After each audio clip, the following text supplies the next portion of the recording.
आज यहाँ हम उपस्थित हुए हैं राज्य वन सेवा परीक्षा के पेपर टू का भाग 1 रसायन विज्ञान की पढ़ाई करने के लिए। सिलेबस के अनुसार यदि हम बात करें तो पहला टॉपिक है रासायनिक अभिक्रिया की दर।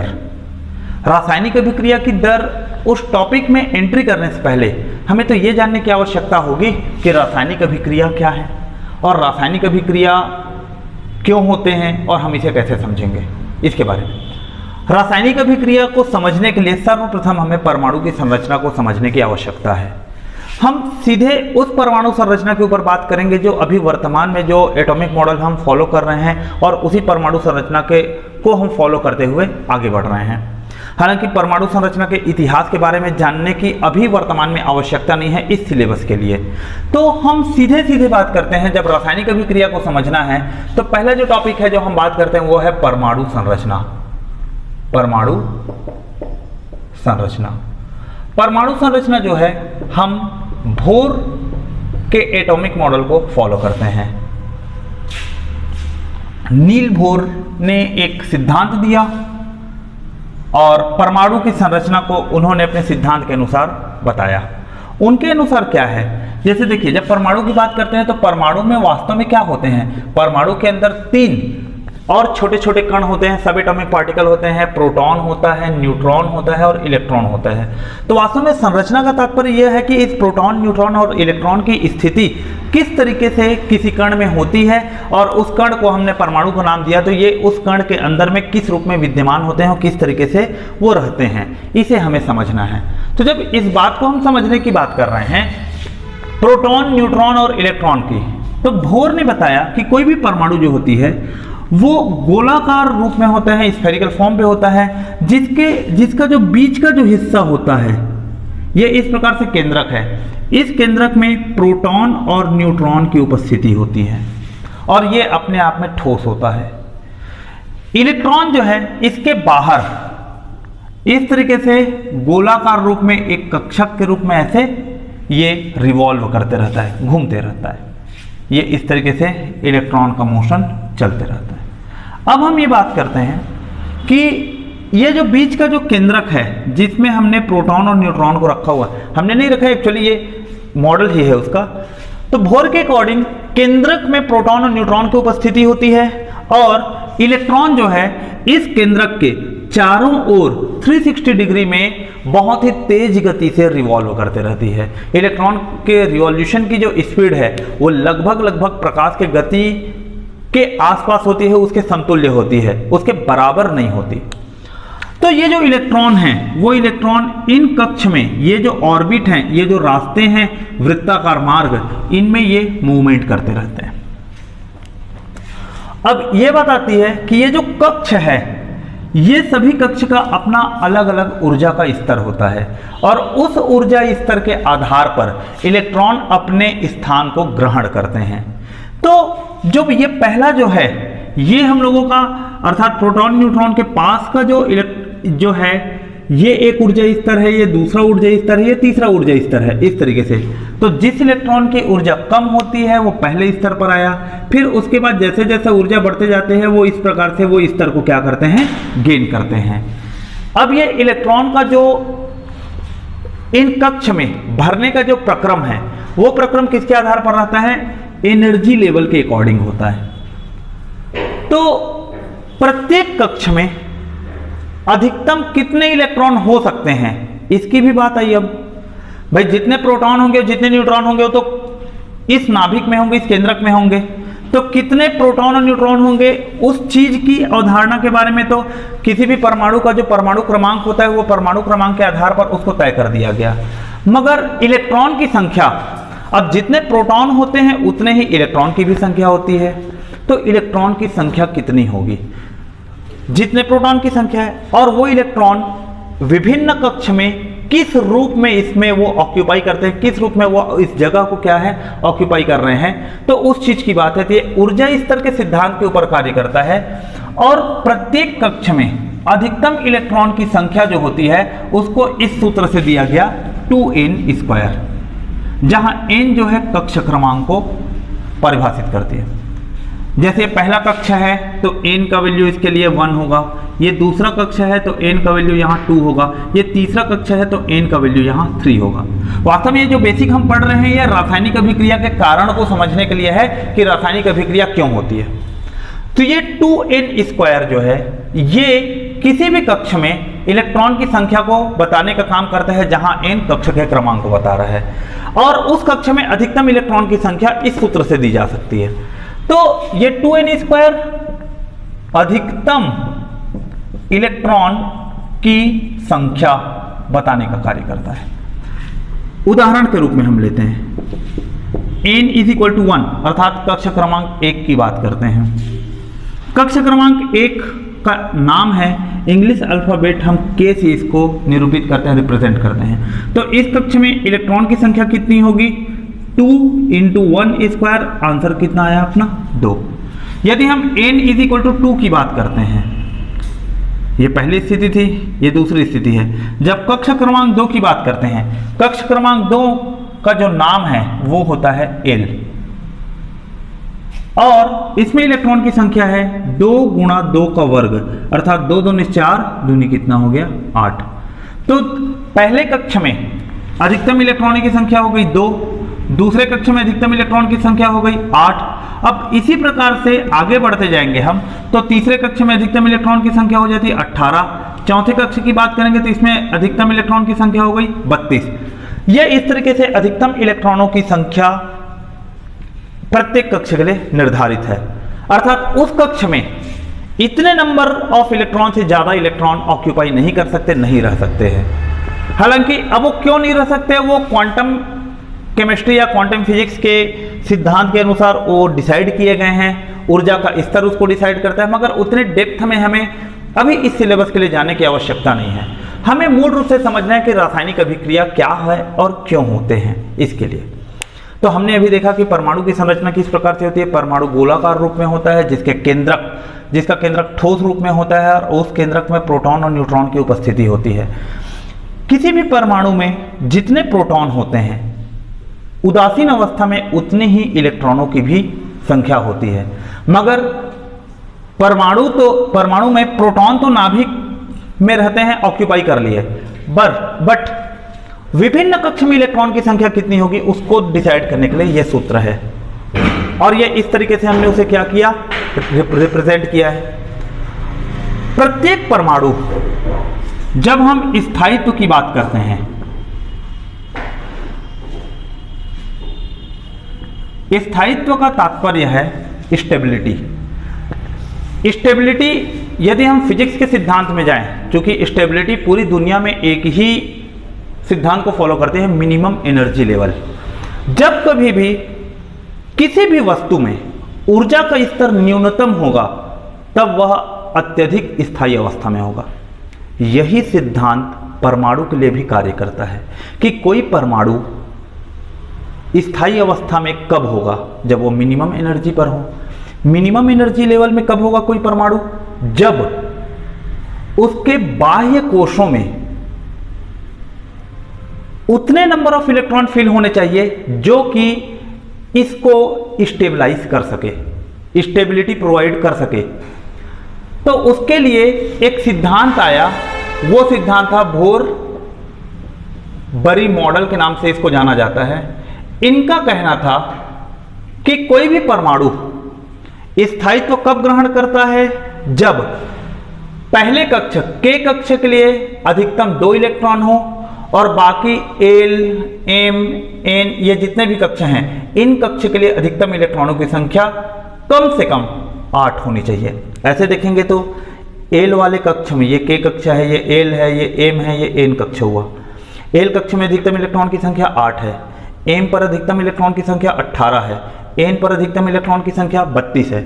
मगर स्थायित्व ग्रहण करने के लिए इसमें भी कम से कम 8 इलेक्ट्रॉन होने चाहिए, N कक्ष में भी कम से कम 8 इलेक्ट्रॉन होने चाहिए, तब ये सभी कक्ष भी क्या रहेंगे, अपने स्थायी अवस्था में रहेंगे। स्थायी अवस्था अर्थात न्यूनतम ऊर्जा स्तर पर, और ये किसी से भी अभिक्रिया नहीं करेंगे। तो पुनः मैंने यहाँ पर एक शब्द बोला, अभिक्रिया। तो इसी शब्द को समझने के लिए हम इस थ्योरी का इस्तेमाल कर रहे हैं। तो हमने देखा कि कोई भी परमाणु स्थायी होने के लिए उसके पहले कक्ष में कम से कम 2 इलेक्ट्रॉन और बाकी अन्य कक्ष में कम से कम 8 इलेक्ट्रॉन की संख्या होनी चाहिए, तब वो परमाणु स्थायी अवस्था में है। मगर क्या यह संभव है कि सभी परमाणु के बाह्य कक्ष में, पहले कक्ष को छोड़कर बाकी अन्य जो कक्ष हैं उनमें 8 इलेक्ट्रॉन की संख्या हो? जरूरी नहीं है। विभिन्न कक्ष में इलेक्ट्रॉनों की संख्या को दर्शाने के लिए जिस पद्धति का प्रयोग करते हैं हम, या जिस माध्यम से हम उसे दर्शाते हैं, उसे इलेक्ट्रॉनिक विन्यास कहा जाता है, इलेक्ट्रॉनिक कॉन्फ़िगरेशन। तो इलेक्ट्रॉनिक कॉन्फ़िगरेशन यदि हम बात करें अलग अलग परमाणु क्रमांक वाले परमाणुओं का, तो उसके आधार पर इलेक्ट्रॉनिक संरचना, इलेक्ट्रॉनिक विन्यास हम कैसे लिख सकते हैं? जैसे कि देखिए, यदि हमने परमाणु क्रमांक 1 की बात की, ये परमाणु क्रमांक है। परमाणु क्रमांक वास्तव में होता है प्रोटॉन की संख्या, और उदासीन अवस्था में प्रोटॉन की संख्या इलेक्ट्रॉन की संख्या के भी बराबर होती है। इसलिए इलेक्ट्रॉन की संख्या को भी हम परमाणु क्रमांक का दर्जा देते हैं, मगर कब? जब परमाणु उदासीन अवस्था में हो, जब वो न्यूट्रल कंडीशन में हो। अब यह भी बात आएगी दिमाग में कि परमाणु उदासीन कब होता है, और यदि उदासीन नहीं है इसका मतलब है कि वो आयनित अवस्था में भी होगी। तो वो चार्ज वाले फॉर्म पर कब रहेगा? तो उसे हम आयन का निर्माण कैसे होता है, आयन कितने प्रकार के होते हैं, इनके इस टॉपिक में हम उसे चर्चा करेंगे। अभी हम बात कर रहे हैं कि यदि परमाणु क्रमांक किसी का 1 है, अर्थात उसमें प्रोटॉनों की संख्या 1 है, इलेक्ट्रॉन की संख्या 1 है। 1 है इसका मतलब वो पहले कक्ष में K सेल है, L है, M है। K की अधिकतम क्षमता 2 है, 1 इलेक्ट्रॉन थे, 1 इलेक्ट्रॉन इसमें ऑक्यूपाई कर लिया। यदि हमने परमाणु क्रमांक 2 लिया तो इलेक्ट्रॉन की संख्या भी 2 हुई, और यहां पर मैं जो भी बात कर रहा हूं ये अभी उदासीन परमाणु के लिए चर्चा चल रही है। तो 2 परमाणु क्रमांक है, अर्थात उसके पास 2 इलेक्ट्रॉन की संख्या है, तो K कक्ष में अधिकतम 2 इलेक्ट्रॉन हो सकते हैं, इसलिए 2 इलेक्ट्रॉन इस सेल को फिलअप कर लिए। जैसे हम 3 इलेक्ट्रॉन की बात करते हैं, या परमाणु क्रमांक 3 की, तो इस 3 इलेक्ट्रॉन में अधिकतम 2 इलेक्ट्रॉन K कक्ष में भर सकते हैं, बचा हुआ 1 इलेक्ट्रॉन L कक्ष में चला गया। इसी प्रकार से कोई और परमाणु क्रमांक ले लेते हैं, जैसे परमाणु क्रमांक 7 हमने ले लिया, तो 7 इलेक्ट्रॉन से 2 इलेक्ट्रॉन तो K कक्ष को ऑक्यूपाई करेगा, और बच गए 5 इलेक्ट्रॉन ये L कक्ष में ऑक्यूपाई हो गए। अब हम देख रहे हैं विभिन्न परमाणु क्रमांक के लिए K कक्ष में तो 2 इलेक्ट्रॉन की संख्या फिलअप हो जा रही है, अर्थात K कक्ष स्टेबल हो गया, स्थायित्व ग्रहण कर लिया। मगर L कक्ष की बात करें, एक बार 1 इलेक्ट्रॉन है, परमाणु क्रमांक 7 के लिए 5 इलेक्ट्रॉन है, अर्थात L कक्ष में भी इलेक्ट्रॉन की संख्या अलग अलग परमाणु के हिसाब से इनकी संख्या बढ़ते जाएगी। जैसे ये 7 परमाणु क्रमांक था, यदि मैं 8 परमाणु क्रमांक की बात करूं तो हम इसको 2 और 6 के रूप में लिखेंगे। 9 परमाणु क्रमांक की बात करूं तो हम इसे 2 और 7 के रूप में लिखेंगे। 10 परमाणु क्रमांक की बात करूं तो हम इसे 2 और 8 के रूप में लिखेंगे। अब देखिए, यदि परमाणु क्रमांक 10 की बात करते हो तो K कक्ष में 2 इलेक्ट्रॉन फिलअप है, अर्थात K कक्ष स्टेबल हो गया। L कक्ष में 8 इलेक्ट्रॉन मौजूद है, अर्थात L वाला कक्ष भी या L ऑर्बिट भी जो है ये हमारा स्टेबल हो गया। जब दोनों कक्ष स्टेबल हैं, इस स्थिति में, अच्छा इस बात को भी ध्यान रखना है, बाह्य कक्ष तभी स्टेबल होगा जब उसके आंतरिक कक्ष स्टेबल होंगे। ऐसा कभी नहीं हो सकता है कि बाह्य कक्ष स्टेबल है और आंतरिक कक्ष स्टेबल नहीं है, तो ये कभी भी पॉसिबल नहीं है। हमने ये देखा कि L कक्ष में इलेक्ट्रॉनों की संख्या विभिन्न रूप से बदलाव करती है। इसमें 1, 2, 3, 4, 5 ऐसे करते हुए 8 तक जाती है। तो 1 से लेकर 7 तक के जो इलेक्ट्रॉन की संख्या है, इसमें यह कक्ष अभी स्थायित्व ग्रहण नहीं किया है। जैसे ही 8 हुआ, ये स्थायित्व ग्रहण कर लिया। मान लेते हैं हम कोई और परमाणु क्रमांक लेते हैं। 10 के अलावा यदि आप परमाणु क्रमांक हम ले लेते हैं, मान लेते हैं हमने 12 परमाणु क्रमांक लिया, मान लेते हैं हमने 15 परमाणु क्रमांक लिया। जैसे हम 12 की बात करते हैं तो 2 इलेक्ट्रॉन K सेल में हुआ, 8 इलेक्ट्रॉन L में हुआ, 8 और 2 10 हो गए। M सेल के लिए कितने इलेक्ट्रॉन बच रहे हैं? 2। 15 की बात करते हैं तो 2 यहाँ आ गया, 8 इसमें आया और 5 इलेक्ट्रॉन इधर चला गया। हम अलग अलग परमाणु क्रमांक लेकर इस चीज को देखते जा रहे हैं कि विभिन्न कक्ष में इलेक्ट्रॉनों की संख्या को हम किस तरीके से शिफ्ट कर रहे हैं, किस तरीके से उसको ऑक्यूपाई करा रहे हैं। तो इस बात को ध्यान देंगे कि प्रत्येक कक्ष में अधिकतम इलेक्ट्रॉनों की संख्या जो होती है वो इस प्रकार से है, 2, 8, 18, 32 के रूप में चलता है। इसी रूप में इलेक्ट्रॉन को जो बांटने का जो क्रम होता है, या जो सिद्धांत होता है, या जिस प्रक्रिया से हम इसे करते हैं, या ये लिखने का जो तरीका है, इलेक्ट्रॉनों को विभिन्न कक्ष में आवंटित करने का तरीका, इसे ही इलेक्ट्रॉनिक विन्यास कहा जाता है। ये सामान्य इलेक्ट्रॉनिक विन्यास है, मगर जब हम सब सेल के रूप में या क्वांटम नंबर के रूप में इलेक्ट्रॉनिक विन्यास लिखते हैं तो हम उसे एसपीडीएफ जो सब सेल होते हैं उसके रूप में भी लिखते हैं। आगे चर्चा करेंगे कि किस प्रकार से एसपीडीएफ में हम या उस रूप में हम इलेक्ट्रॉनिक विन्यास लिखते हैं, मगर अभी रासायनिक अभिक्रिया को समझने के लिए हम यही हमारे लिए सक्षम है ये सिद्धांत जो हमें समझा सकता है। अब हम ये देख रहे हैं, चाहे एल कक्ष की बात करें, एल कक्ष में भी एक ही बार तो स्थिति ऐसी आएगी ना कि 8 इलेक्ट्रॉन हो बाह्य कक्ष में, बाकी स्थिति में तो 1 से लेकर 7 इलेक्ट्रॉन तक भरे हुए रहेंगे। इसी प्रकार से एम कक्ष की बात करते हैं तो एम कक्ष में भी कोई एक कंडीशन आएगा, जब उसमें 8 इलेक्ट्रॉन होंगे तब वो स्थायित्व है, बाकी 1 से लेकर 7 तक के जो इलेक्ट्रॉन है उसमें भी वेरी करते रहेंगे। तो तात्पर्य यह हुआ कि किसी भी परमाणु के बाह्य कोश में इलेक्ट्रॉनों की संख्या 1 से बढ़ते हुए 1 2 3 4 5 6 7 8 ऐसे बढ़ते हुए जाती है। स्थायित्व यदि वो ग्रहण कर लेता है तो 8 के बाद दूसरे कक्ष में शिफ्ट हो जाता है। यदि 18 तक जाएगा तो शिफ्ट नहीं होगा, 18 तक पहले इसको कंप्लीट करेगा, फिर वो 32 वाले कक्ष में शिफ्ट होगा। तो उन परमाणुओं का क्या होगा जिनके बाह्य कोश में 8 इलेक्ट्रॉन ना होकर 1 से लेकर 7 के बीच में इलेक्ट्रॉन मौजूद है, कि स्थायित्व कैसे ग्रहण करेगा? तो स्थायित्व ग्रहण करने के लिए उनके अंतिम कक्ष में कम से कम 8 इलेक्ट्रॉन होने चाहिए। अब उन परमाणुओं की हम बात करते हैं जिनके अंतिम कक्ष में 1 2 3 4 5 6 7 इस प्रकार के इलेक्ट्रॉन होंगे, तो वो तो स्थायी नहीं रहेंगे, मगर वो स्थायित्व कैसे ग्रहण करेंगे? तो स्थायित्व ग्रहण करने के लिए अब हमें 2 बातों के ऊपर ध्यान देना पड़ेगा। एक है संयोजी इलेक्ट्रॉन और दूसरा है संयोजकता। वैलेंस इलेक्ट्रॉन क्या होते हैं और वैलेंसी क्या होती है, हम इसे समझने का प्रयास करते हैं। तो बहुत ही छोटा सा कॉन्सेप्ट है संयोजी इलेक्ट्रॉन और संयोजकता को लेकर, और ये अति महत्वपूर्ण कॉन्सेप्ट है। पहला टॉपिक है संयोजी इलेक्ट्रॉन और दूसरा है संयोजकता। एक छोटे से उदाहरण से हम इसको समझते हैं।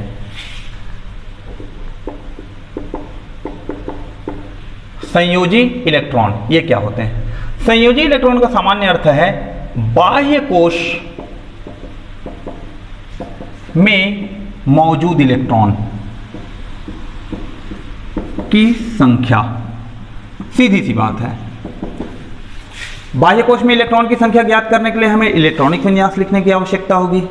तो कोई भी परमाणु है, उसके परमाणु क्रमांक को जानकर हम उसके इलेक्ट्रॉनिक विन्यास लिख सकते हैं। उदाहरण के तौर पर जैसे देखिए, यदि मैंने बहुत सारे परमाणु क्रमांक यहाँ लिखे, परमाणु क्रमांक मैंने यहाँ पर लिखा 11, परमाणु क्रमांक है 12 13 14 15 16 17 और 18, इस तरीके से एक मैंने सीरीज ले लिया परमाणु का।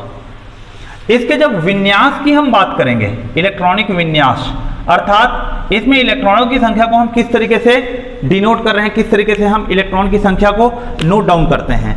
तो इलेक्ट्रॉन की संख्या को नोट डाउन हम कैसे कर रहे हैं? जैसे 11 है तो पहले कक्ष में 2 इलेक्ट्रॉन, दूसरे कक्ष में 8 और तीसरे कक्ष में 1 इलेक्ट्रॉन। 2 8 10, 10 और 1 11। ये जो 3 कक्ष लिखा हूं इसका मतलब ये के कक्ष है, ये एल है और ये एम है, इस तरीके से। इसी प्रकार परमाणु क्रमांक 12 के लिए, 13 के लिए, 14 के लिए और पूरा 18 तक के लिए हम लिखते हैं। तो इसके लिए क्या हो जाएगा? 282, यहां के लिए हो गया 283, ये है 284, 285, 286, 287 और 288, इस तरीके से। देखिए, प्रत्येक परमाणु क्रमांक के लिए हमने इलेक्ट्रॉनिक विन्यास लिखा। ये वो परमाणु क्रमांक हैं या ये ऐसे परमाणु हैं जिस परमाणु में 3 कक्ष होते हैं, के, एल और एम। सभी में देखिए के एल एम इस तरीके से है। तो सभी परमाणुओं में हम देख रहे हैं के और एल कक्ष में इलेक्ट्रॉन की संख्या नियत है 2 8 2 8 2 8, पूरे लास्ट तक है, लास्ट में भी 2 और 8 है। मगर केवल बाह्य कक्ष में इलेक्ट्रॉन की संख्या में परिवर्तन हो रहा है। परमाणु क्रमांक 11 है तो बाह्य कक्ष में 1 इलेक्ट्रॉन, 12 है तो 2 इलेक्ट्रॉन, 13 है तो 3 इलेक्ट्रॉन, और इस तरीके से आगे बढ़ते बढ़ते यदि परमाणु क्रमांक 18 है तो बाह्य कोश में 8 इलेक्ट्रॉन है। बाह्य कोश में 8 इलेक्ट्रॉन जिसका है वो स्थायी है। स्थायित्व है इसके पास, ये किसी भी प्रकार से ना तो किसी को इलेक्ट्रॉन देगा ना ही किसी को इलेक्ट्रॉन लेगा। तो संयोजी इलेक्ट्रॉन की परिभाषा हमने देखा, बाह्य कोश में मौजूद इलेक्ट्रॉन की संख्या को संयोजी इलेक्ट्रॉन कहा जाता है।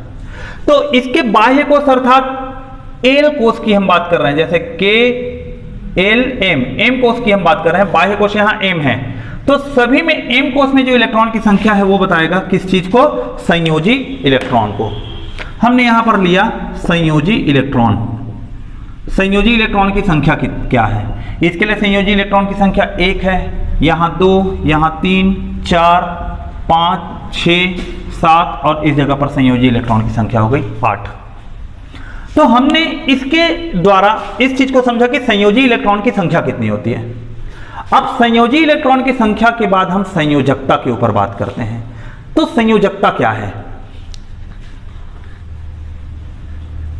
किसी भी परमाणु के बाह्य कोश में उपस्थित इलेक्ट्रॉन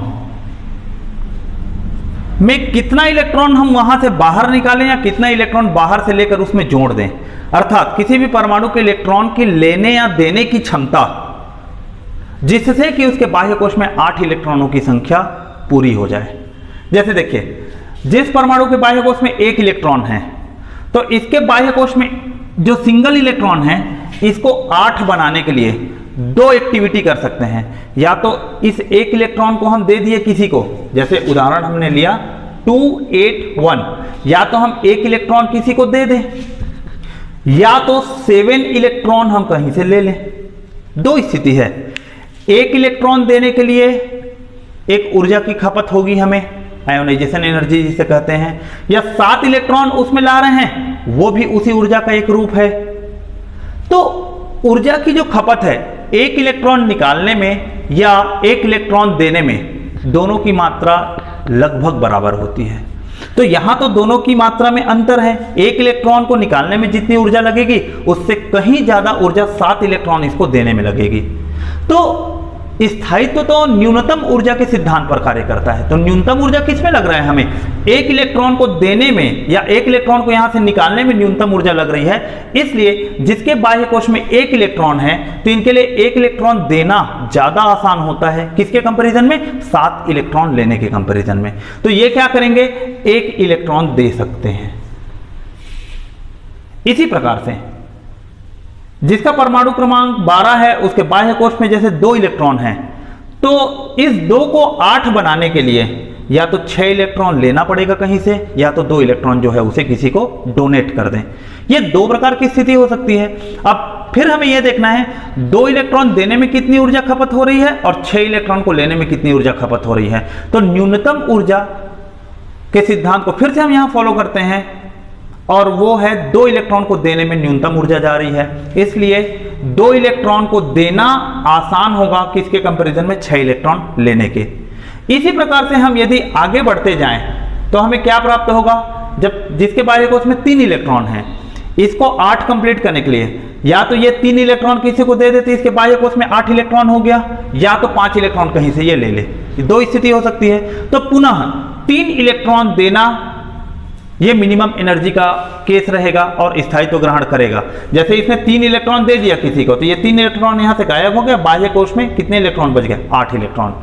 अब लेकिन बाह्य कोश पहले n था, अब बाह्य कोश हो गया l। तो बाह्य कोश जो है वो चेंज हो सकता है KLMN इस रूप में, मगर हमें यह देखना है कि जो अंतिम कक्ष है, जो बाह्य कक्ष है, जो बाह्य कोश है, उसमें इलेक्ट्रॉन की संख्या कंप्लीट होनी चाहिए या उतनी होनी चाहिए जिससे कि स्थायित्व हो सके।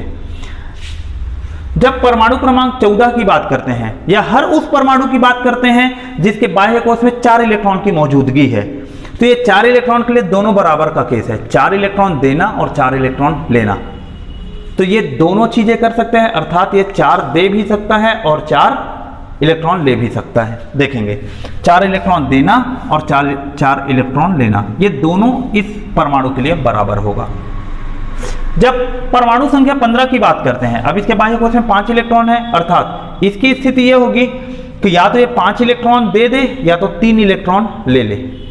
तो 3 इलेक्ट्रॉन लेने की स्थिति आसान है, उसमें न्यूनतम ऊर्जा लगेगी, इसलिए ये अपने बाह्य कोश में 8 इलेक्ट्रॉन कंप्लीट करने के लिए किसी से 3 इलेक्ट्रॉन लेंगे। देखिए 5 और 3 को जोड़ दिए तो हमें कितना मिल जाएगा, 8 इलेक्ट्रॉन हो जाएगा। इसी प्रकार जिसके बाह्य कोश में 6 इलेक्ट्रॉन है, ये 2 इलेक्ट्रॉन लेना इसके लिए आसान होगा, तो ये 2 इलेक्ट्रॉन लेकर इसको 8 बना देगा, 6 और 2 8। जिसके पास 7 है वो 1 इलेक्ट्रॉन लेगा और अपने बाह्य कोश के लिए अष्टता सिद्धांत की पूर्ति करेगा।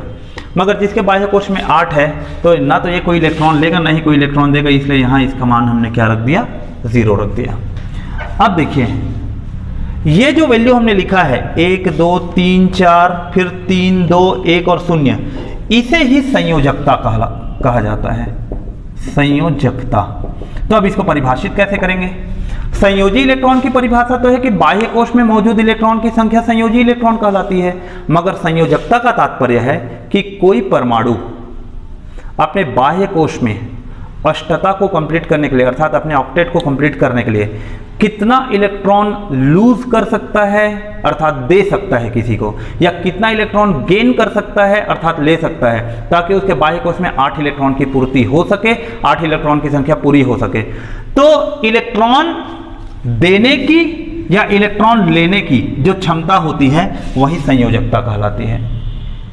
इलेक्ट्रॉन जब देता है ये पॉजिटिव वैलेंसी है, अर्थात धनात्मक संयोजकता है, और इलेक्ट्रॉन जब लेते हैं तो हम इसको ऋणात्मक संयोजकता कहते हैं। मगर इसका भी एक कारण है कि क्यों हम वैलेंसी को 2 रूपों में विभाजित किए, कि क्यों हमने उसे पॉजिटिव वैलेंसी और निगेटिव वैलेंसी के रूप में डिसाइड किया है। जब आयन का फॉर्मेशन की बात करेंगे तब हम इन चीज़ों को देख लेंगे। तो यहाँ संयोजी इलेक्ट्रॉन और संयोजकता ये बहुत छोटी सी चीज़ है। संयोजी इलेक्ट्रॉन की संख्या 1 से लेकर 8 तक हो सकती है अधिकतम किसी भी परमाणु के लिए, मगर संयोजकता का वैल्यू अधिकतम 4 हो सकता है। 1 से बढ़ते बढ़ते 4 तक जाएगा और 4 से घटते घटते फिर 0 तक आएगा। तो संयोजकता का उच्च मान होता है 4, मगर संयोजी इलेक्ट्रॉन का उच्च मान होता है 8। इस बात को हमें ध्यान रखना आवश्यक है। कई बार क्या होता है कि छात्र इन दोनों को एक ही मान लेते हैं, संयोजी इलेक्ट्रॉन और संयोजकता को। ये दोनों एक नहीं होते हैं, तो हमें ध्यान रखना है जब परमाणु क्रमांक या जब बाह्य कोश में 1 2 3 और 4 इलेक्ट्रॉन होते हैं तो संयोजकता भी 1 2 3 और 4 होती है।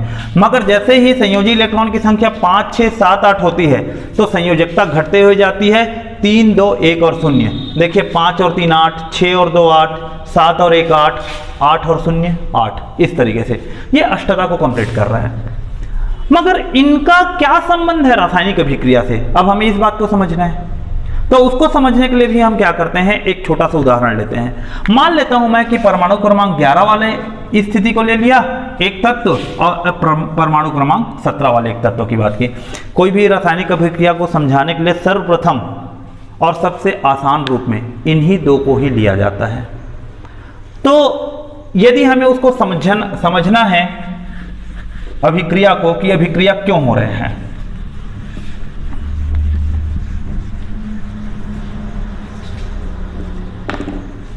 परमाणु क्रमांक 11, इसमें बाह्य कोश में इलेक्ट्रॉन है 1 और इलेक्ट्रॉनिक विन्यास है इसका 2 8 1। जब 11 है परमाणु क्रमांक तो इसका तात्पर्य यह है कि इस परमाणु के पास 11 प्रोटॉन है और इसके पास 11 इलेक्ट्रॉन की संख्या है। 11 प्रोटॉन का मतलब है इसके पास 11 पॉजिटिव चार्ज है और 11 इलेक्ट्रॉन का मतलब है इसके पास 11 निगेटिव चार्ज मौजूद है। जब हम 17 की बात करते हैं, परमाणु क्रमांक 17, तो परमाणु क्रमांक 17 का इलेक्ट्रॉनिक विन्यास 287 होगा। परमाणु क्रमांक 17 है, इसका अर्थ है कि इनके पास 17 प्रोटॉन है, अर्थात इसके पास 17 पॉजिटिव चार्ज है और 17 इसके पास निगेटिव है। ये दोनों हम उदासीन अवस्था की बात कर रहे हैं तो 17 निगेटिव चार्ज है।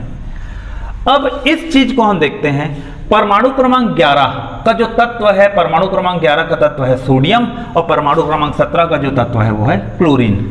हमें परमाणु क्रमांक को भी याद रखना है, बहुत ज्यादा नहीं तो कम से कम पीरियोडिक टेबल में परमाणु क्रमांक 40 तक 10वीं कक्षा के स्टैंडर्ड में याद होना आवश्यक है, क्योंकि जैसे ही हम पीरियोडिक टेबल को पढ़ेंगे, पीरियोडिक टेबल के ऊपर जब बात करेंगे तो उसमें भी इससे संबंधित बहुत ही डेप्थ लेवल पर क्वेश्चन पूछे जाते हैं। अब ये सोडियम है और यहाँ हमारे पास क्लोरीन है।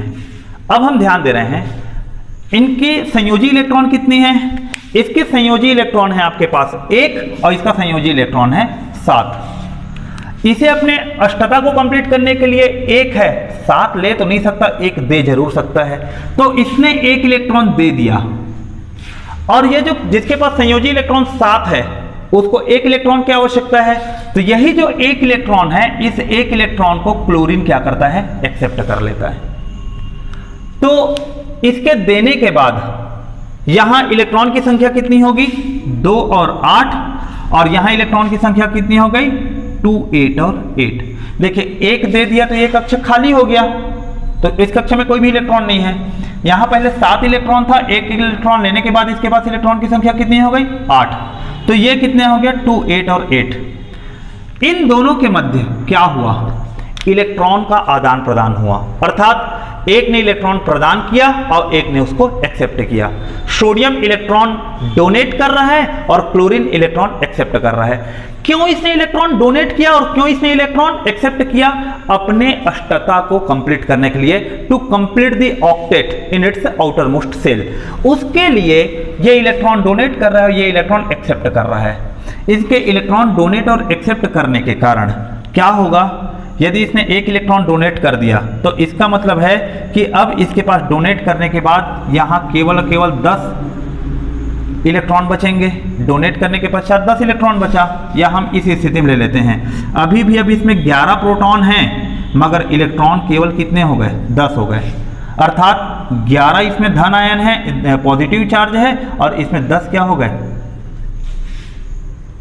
माइनस चार्ज है, निगेटिव चार्ज। इसकी हम बात करते हैं।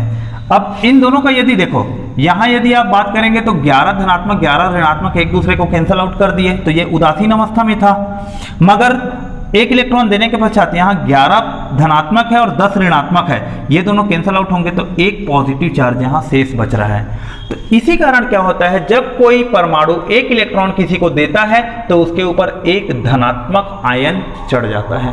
ये 1 पॉजिटिव जो चढ़ा है वो सिर्फ इलेक्ट्रॉन की तुलना में प्रोटॉन की एक अधिकता को निरूपित कर रहा है। इसी प्रकार जब क्लोरीन की बात करते हैं, ये 288 हो गया। प्रोटॉन की संख्या तो अभी भी 17 है, इसके लिए 17 प्रोटॉन है, अर्थात 17 पॉजिटिव चार्ज है, मगर इलेक्ट्रॉन 8, 8, 16 और 2 18 हो गए। 18 अब इस जगह पर इलेक्ट्रॉन हो गए, अर्थात 18 ऋण आवेश है। यहां भी देखेंगे शुरुआती अवस्था में 17 धनात्मक और 17 ऋणात्मक एक दूसरे को कैंसिल आउट किए, तो ये उदासीन अवस्था में है, कोई भी आवेश नहीं है। मगर 17 धनात्मक और 18 ऋणात्मक एक इलेक्ट्रॉन लेने के बाद ये दोनों कैंसिल आउट होंगे, तो यहाँ एक ऋण आवेश निरूपित हो जाएगा, चढ़ जाएगा। तो क्लोरीन एक इलेक्ट्रॉन लेने के बाद एक ऋणात्मक या एक ऋण आवेश हो गया, या हम ये कह सकते हैं प्रोटॉन की तुलना में इलेक्ट्रॉन की संख्या एक ज्यादा है। तो इलेक्ट्रॉन के आदान प्रदान के फलस्वरूप जो सोडियम और क्लोरीन बिना इलेक्ट्रॉन के ट्रांसफर के पहले उदासीन अवस्था में थे, इलेक्ट्रॉन के ट्रांसफर के फलस्वरूप एक में धनात्मक और एक में ऋणात्मक, अर्थात ये पॉजिटिव चार्ज हो गया और ये निगेटिव चार्ज हुआ। जब हम फिजिक्स में इलेक्ट्रिसिटी टॉपिक की बात करते हैं, स्थिर विद्युत, तो दो विपरीत आवेश हमेशा एक दूसरे को अपनी ओर आकर्षित करते हैं और आकर्षित करके वो एक दूसरे के साथ स्टिक होकर रह जाते हैं। एक दूसरे के साथ इसी स्टिकनेस को या एक दूसरे के साथ जो वो चिपक जाते हैं, एक दूसरे के साथ कहें हम बंधन में बंध जा रहे हैं। तो ये पॉजिटिव चार्ज और ये निगेटिव चार्ज एक दूसरे की ओर आकृष्ट हुए और ये NaCl नाम से एक नया पदार्थ बना लिया। पहले देखिए, सोडियम एक अलग पदार्थ था, क्लोरीन एक अलग पदार्थ था। इलेक्ट्रॉन के आदान प्रदान के फलस्वरूप सोडियम क्लोराइड एक नया पदार्थ बना। अब इस पूरे घटनाक्रम, यहां जो भी चीज घट रहा है, इसे ही रासायनिक अभिक्रिया कहते हैं। तो रासायनिक अभिक्रिया क्या है कि दो या दो से अधिक पदार्थ का आपस में मिलकर दो या दो से अधिक विभिन्न पदार्थ बनाने की जो क्रिया होती है, यही क्रिया रासायनिक अभिक्रिया है। और रासायनिक अभिक्रिया क्यों होती है कि विभिन्न पदार्थ अपने ऑक्टेट को कंप्लीट करने के लिए, अष्टता को कंप्लीट करने के लिए इलेक्ट्रॉनों का आदान प्रदान करते हैं, और ऐसी स्थिति जहां वो इलेक्ट्रॉन का आदान प्रदान नहीं कर सकते, वो इलेक्ट्रॉन की शेयरिंग अर्थात सहसंयोजी बंध बनाकर भी अपने अष्टता को कंप्लीट करते हैं। इस तरीके से दो या दो से अधिक पदार्थ मिलकर एक पदार्थ बनते हैं, या एक पदार्थ दो या दो से अधिक पदार्थों में विभक्त हो जाता है। यह रासायनिक अभिक्रिया है। और कारण की हमने बात किया तो अष्टता को कंप्लीट करने के लिए इलेक्ट्रॉन का ट्रांसफर होना। तो ये दोनों बातों को अपने को समझना आवश्यक था कि रासायनिक अभिक्रिया क्या होती है, दो या दो से अधिक पदार्थ का मिलकर तीसरा नया पदार्थ बनाना। क्यों होते हैं? अष्टता को कंप्लीट करने के लिए इलेक्ट्रॉन का ट्रांसफर होता है। इलेक्ट्रॉन ट्रांसफर होने से विभिन्न प्रकार के आवेश बनते हैं और ये आवेश एक दूसरे को अपने तरफ आकर्षित करते हैं और नया पदार्थ का निर्माण करते हैं। तो ये तो था रासायनिक अभिक्रिया का बिल्कुल बेसिक सा पॉइंट। इस पॉइंट पे हमने संयोजी इलेक्ट्रॉन, संयोजकता और थोड़ा सा परमाणु संरचना के ऊपर डिस्कस किया था। अगले क्लास में हम थोड़ा और आगे बढ़ेंगे, आइसोटोप, आइसोबार के ऊपर हम चर्चा करेंगे। फिर कहीं जाकर हम रासायनिक अभिक्रिया के प्रकार, रासायनिक अभिक्रिया की दर, अभिक्रिया को प्रभावित करने वाले कारक और इनसे संबंधित बातों पर हम आगे बढ़ेंगे। धन्यवाद।